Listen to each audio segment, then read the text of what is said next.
আসসালামু আলাইকুম, সবাই কেমন আছেন? আশা করি ভালো আছেন। আজকে আমি আলোচনা করব ডেঞ্চার সম্পর্কে। ডেঞ্চার আসলে কি? ডেঞ্চার হচ্ছে এক ধরনের প্রাকৃতিক দাঁত, যা ন্যাচারাল দাঁত হারিয়ে ফেললে বা তুলে ফেললে সেই ফাঁকা জায়গা পূরণের জন্য ব্যবহার করা হয়। ডেঞ্চার দুই ধরনের হয়, complete denture and partial denture.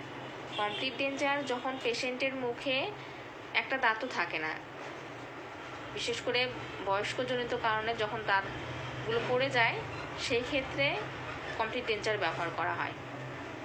Partial denture হচ্ছে যদি মুখে কিছু ন্যাচারাল দাঁত থাকে এবং কিছু দাঁত থাকে না, সেই ক্ষেত্রে পার্শিয়াল ডেঞ্চার ব্যবহার করা হয়। ডেঞ্চারের কিছু উপকারিতা হচ্ছে ফেসের আকৃতি ঠিক রাখে, চিবানোর ক্ষমতা ফিরিয়ে দেয়, কথা বলতে সাহায্য করে, আত্মবিশ্বাস বাড়ায়। এবং এর কিছু অসুবিধা আছে।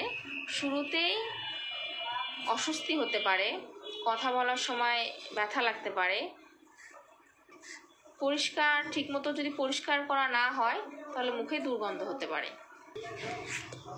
ডেঞ্চার ঠিকমতো পরিষ্কার করতে হবে। রাতে ঘুমানোর সময় পানিতে ভিজিয়ে রাখতে হবে। অবশ্যই নর্মাল পানিতে, গরম পানিতে ভিজিয়ে রাখা যাবে না, তাহলে বেঁকে যেতে পারে। বছরে একবার ডেন্টিস্টের কাছে গিয়ে পরামর্শ নিতে হবে। কখন ডেন্টিস্টের কাছে যাব?